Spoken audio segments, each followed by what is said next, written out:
തൃശൂർ മാപ്രാണത്ത് സ്വകാര്യ ബസ്സുകൾ തമ്മിൽ കൂട്ടിയിടിച്ച് 30ഓളം പേർക്ക് പരിക്കേറ്റു. ഇന്ന് രാവിലെ ആയിരുന്നു അപകടം. വിവരങ്ങളുമായി അനീഷ ആന്റണി ചേരുന്നു.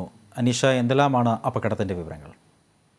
അജി, ഇന്ന് രാവിലെ ആയിരുന്നു അപകടം. തൃശ്ശൂർ മാപ്രാണം ലാൽ ആശുപത്രിക്ക് സമീപത്ത് വെച്ചായിരുന്നു അപകടമുണ്ടായത്. തൃശൂർ ഭാഗത്തേക്ക് പോവുകയായിരുന്ന AK സൺസ് എന്ന ഓർഡിനറി ബസ്സിന് പുറകിൽ MS മേനോൻ എന്ന ലിമിറ്റഡ് സ്റ്റോപ്പ് ബസ് വന്നിടിക്കുകയായിരുന്നു.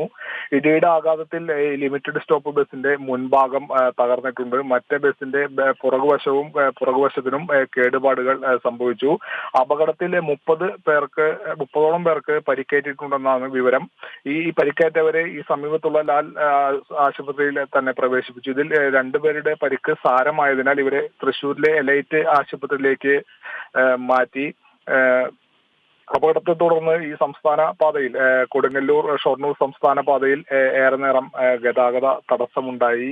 ഈ മേഖലയിലെ സ്വകാര്യ ബസ്സുകളുടെ അപകടം ഇടയ്ക്കിടെ ഉണ്ടാകാറുള്ള ഒരു റൂട്ട് കൂടിയാണ്. ഈ മേഖലയിൽ കോൺക്രീറ്റ് റോഡിന്റെ നിർമ്മാണം നടക്കുന്നത് മൂലം പല ബസ്സുകളും സമയം തെറ്റിയാണ് വരുന്നതും പോകുന്നതുമെല്ലാം. അപ്പൊ ഈ സമയത്തിന്റെ കൃത്യനിഷ്ഠ പാലിക്കേണ്ടതുള്ളതിനാൽ പല ബസ്സുകളും അമിത വേഗത്തിൽ പോകുന്നു എന്നൊരു ആക്ഷേപമുണ്ട്. ഈ അമിത വേഗം മൂലമാണ് അപകടത്തിന് അടിക്കടി ഉണ്ടാകുന്ന അപകട കാരണമായി നാട്ടുകാർ പറയുന്നത്. എന്തായാലും അപകടത്തിൽ 30ഓളം പേർക്ക് പരിക്കേറ്റിട്ടുണ്ട്. ഇവരെ തൃശ്ശൂരിലെ സ്വകാര്യ ആശുപത്രിയിലും അതുപോലെ മാപ്രാണത്തുള്ള ലാൽ സ്വകാര്യ ആശുപത്രിയിലും പ്രവേശിപ്പിച്ചിരിക്കുകയാണ്. അജി, അനീഷ, എങ്ങനെയാണ് അപകടം ഉണ്ടായത്? ഈ ബസ്സിനകത്ത് കോളേജ് വിദ്യാർത്ഥികളടക്കമുള്ളവരുണ്ടായിരുന്നു. എപ്പോഴായിരുന്നു ഈ അപകടം ഉണ്ടായത്? രാവിലെ ആയതുകൊണ്ട് തന്നെ ജോലിക്കും മറ്റുമായി പോകുന്ന ആളുകളുടെ തിരക്ക് ബസ്സിലുണ്ടായിരുന്നു. ഈ ഭാഗത്തു നിന്ന് തൃശ്ശൂർ ഭാഗത്തേക്ക് വരുന്ന ജോലിക്കും മറ്റുമായി വരുന്ന ആളുകളുടെ തിരക്ക് സ്വാഭാവികമായും രാവിലെ ഉള്ള ട്രിപ്പുകളിലെല്ലാം തിരക്കുള്ള സമയം തന്നെയാണ്. അതുകൊണ്ട് തന്നെയാണ് ഇത്രയും പേർക്ക് പരിക്കേൽക്കാനുണ്ടായ ഒരു പ്രധാന കാരണം. ബസ്സിന്റെ മുൻഭാഗത്ത് വന്നിടിച്ച കൊണ്ട് തന്നെ മുൻഭാഗത്തുള്ള ആളുകൾക്കാണ് കൂടുതലും പരിക്കേറ്റിട്ട് നമുക്ക് ആ ദൃശ്യങ്ങളിൽ നിന്ന് കാണാം. പലരുടെയും മുഖത്തും മറ്റുമായിട്ടാണ് പരിക്കേറ്റിട്ടുള്ളത്. ഈ പരിക്കേറ്റ 30ഓളം പേരെ ലാൽ ആശുപത്രിയിൽ പ്രവേശിപ്പിച്ചു. രണ്ടുപേരുടെ പരിക്ക് അല്പം സീരിയസ് ആയതുകൊണ്ടാണ് ഇവരെ തൃശ്ശൂരിലെ സ്വകാര്യ ആശുപത്രിയിലേക്ക് മാറ്റിയത്.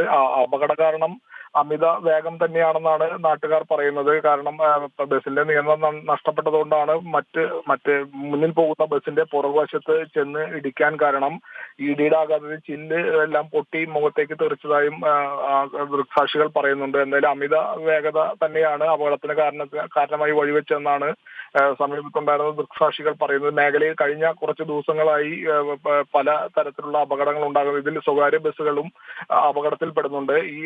നേരത്തെ പറഞ്ഞതുപോലെ ഈ റൂട്ടിൽ കോൺക്രീറ്റ് റോഡിന്റെ നിർമ്മാണ പ്രവൃത്തികൾ പല ഭാഗങ്ങളിലായി നടക്കുന്നുണ്ട്. കണിമംഗലം മുതൽ കുറുക്കഞ്ചേരി വരെയുള്ള പ്രദേശത്തും അതുപോലെ വെള്ളാങ്കല്ലൂർ പ്രദേശത്തും റോഡ് പണി നടക്കുന്നതിനാൽ പല ഈ സ്വകാര്യ ബസ്സുകൾ ഉൾപ്പെടെയുള്ള വലിയ വാഹനങ്ങൾ കിലോമീറ്ററുകൾ ചുറ്റി വേണം തിരികെ റോഡിൽ പ്രവേശിക്കാൻ. ഈ റോഡ് പണി നടക്കുന്ന ഭാഗം വിട്ട് മറ്റു വഴിയിലൂടെ വന്നു വേണം തിരികെ റോഡിലേക്ക് പ്രവേശിക്കാൻ. ഇതുകൊണ്ട് തന്നെ സമയത്തിൽ കൃത്യനിഷ്ഠ പാലിക്കാൻ പലപ്പോഴും ബസ്സുകൾക്കാകുന്നില്ല. ഇതാണ് അമിത വേഗത്തിൽ പോകാനുള്ള ഒരു കാരണമായി ആളുകൾ പറയുന്നത്. എന്തായാലും 30ഓളം പേർക്ക് ഈ അപകടത്തിൽ പരിക്കേറ്റു എന്നാണ് നമുക്ക് ലഭിക്കുന്ന വിവരം. അജി, ശരി അനീഷ്.